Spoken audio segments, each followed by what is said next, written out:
Will we see something close to what we might see against Buffalo and ultimately this year in the upcoming preseason game where Jet fans will get a little sense of what this offense is really going to be about, or are we going to continue to play close to the vest prior to the opener against Buffalo? No, I mean, I think we'll do a little bit more in this game. Obviously, we haven't planned at all in the first two games. Didn't spend 1 second on either team. But we'll spend a little bit of time today, and maybe tomorrow on Carolina just to get the guys familiar with going through a game plan, doing those type of things. But we won't see the whole thing until Buffalo. What is the frustration level for you right now with the wide receivers and injuries and not being on the practice field? I know that Santonio's been out there, but Jeremy Curley, I guess, is still not practicing full speed. How hard has it been for you to install your offensive game plan, especially the passing part of it, without your top three wide receivers on the field? Well, I mean, I think you know that, Boomer. I mean, I just think that from a quarterback standpoint, to have those players out there would be valuable. I don't think that Mark has really, since the time I got here, I don't think we've really thrown to that group of people, all at once out there. It's been, it's just been that way. But all that being said, it's given us an opportunity to see a lot of young players and to see some guys that, we have to evaluate, during this period. And that's what this period's all about. It's about evaluating young talent right now and seeing where you are, with some of these young players down the road.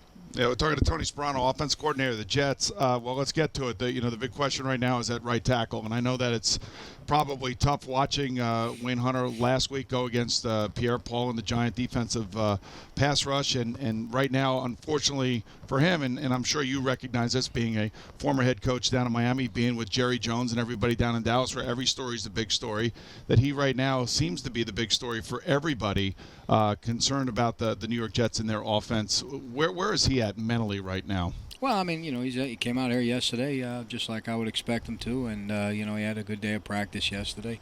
I think each and every week, these guys are learning a little bit more about what we're asking them to do. Not an easy job, to do any place up front there.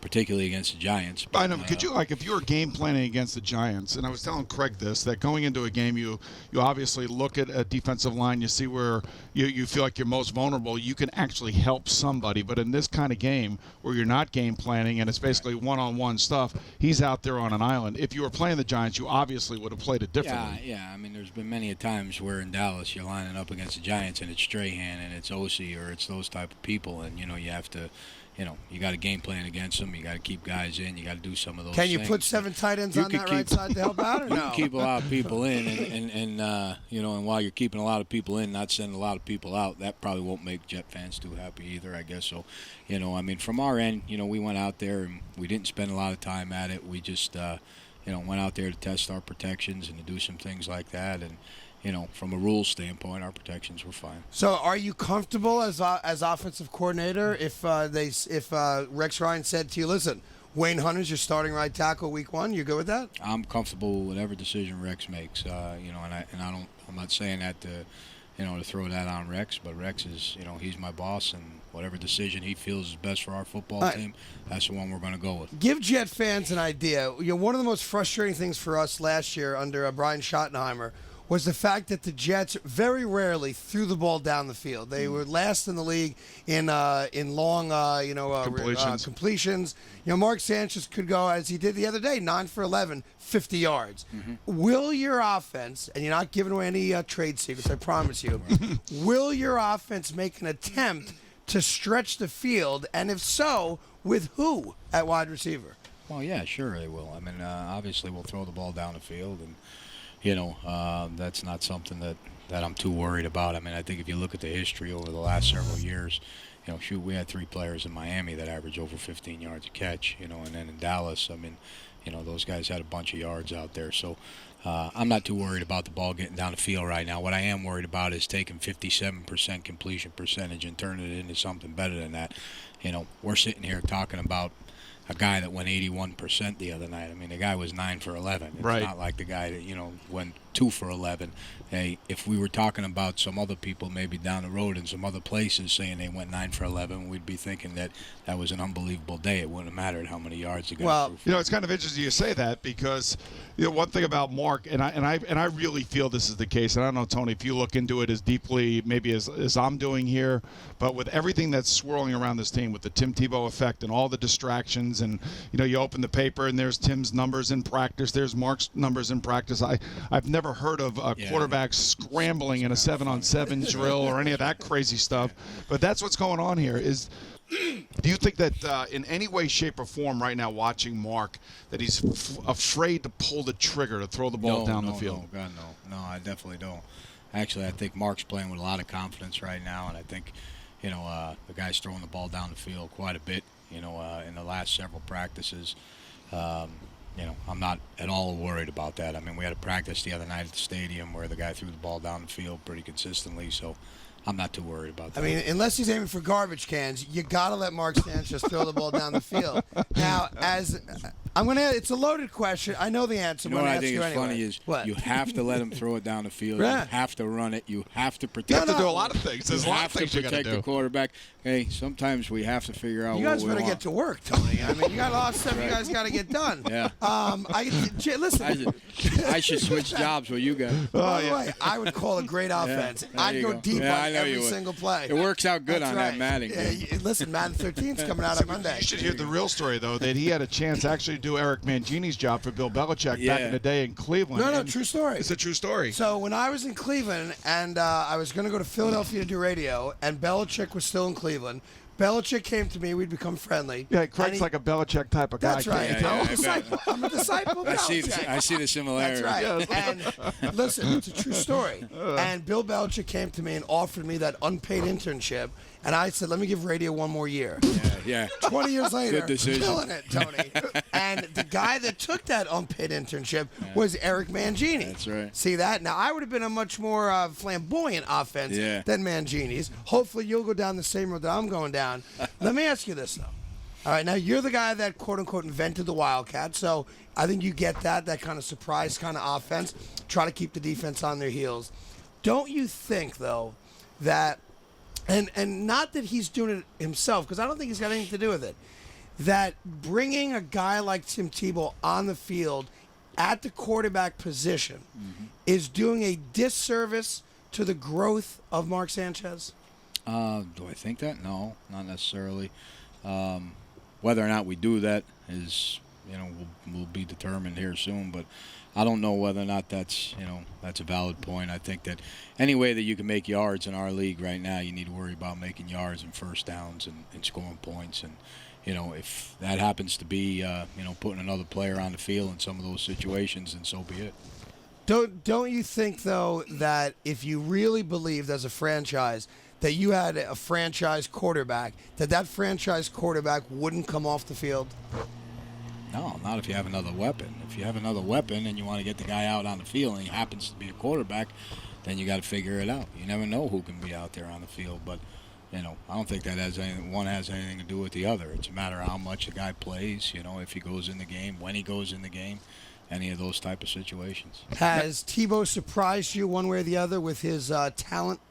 Yeah, he has. I mean, I think one of the things, I had the fortune of, being able to coach him right out of college in the Senior Bowl.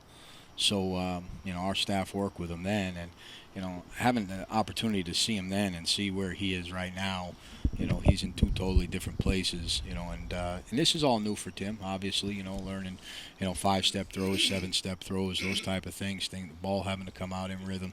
I think all that is new for him right now, but he's done a tremendous job with it, and every single day out here on the practice field, there's, another ball or two that come out that, lend some validation to what we're talking about. Yeah, it was kind of interesting. I was talking to Tony Sparano, offense coordinator of the New York Jets, watching Tim Tebow from under center as opposed to watching him in shotgun, where he is obviously so much more comfortable.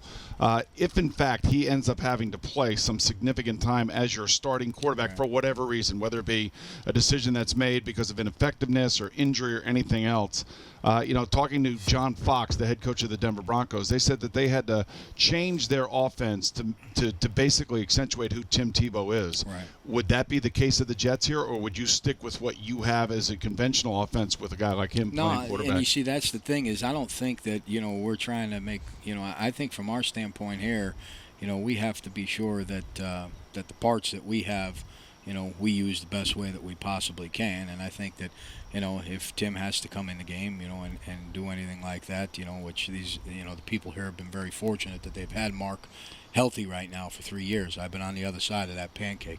But, I think if that has to happen, we got to look at what it is that Tim's done well up to date, and start to put that package together for him, along with some things that maybe he does better.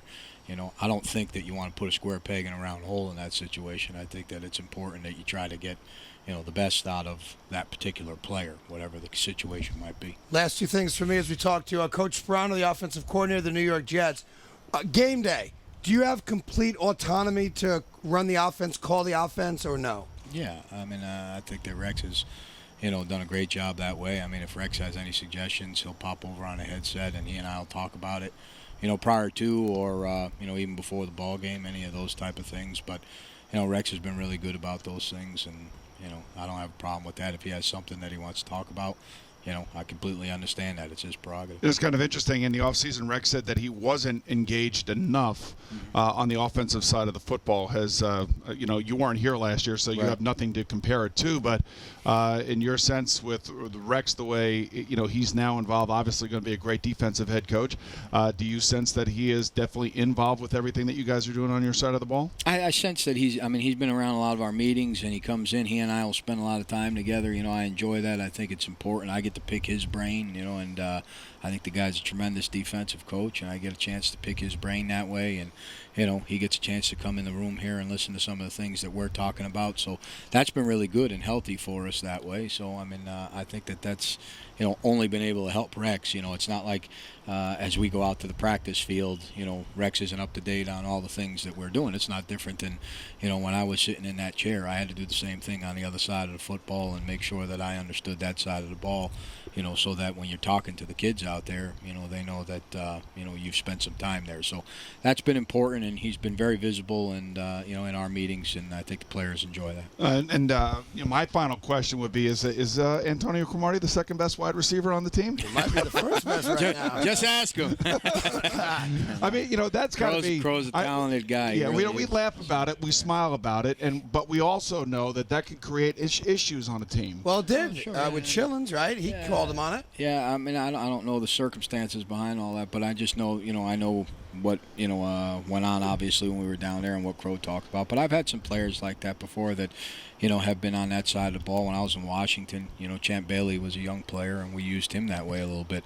So Terrence Newman, in Dallas, we used that way a little bit. So I think if you got a guy with a skill set like like Crow has, and he can run and he can certainly catch. His ball skills are outstanding. So. Well, it was kind of a big story 2.5, 3 weeks ago, but now it seems to have died down some because he stopped talking about it. Has he been practicing with you guys on the offensive side of the ball lately? He works a little bit. They're an individual. He'll work with Sanjay, our receiver coach, and he'll go over there and spend some time and do some things like that. You guys have more guys playing multiple positions than any team I've ever seen in my entire life. Your backup quarterback's a punt protector, for crying out loud. Last thing, Santonio. Just think of the roster spots. Defense coordinators must not be sleeping well at night when they got to play the Jets. Well, that's what Rex said.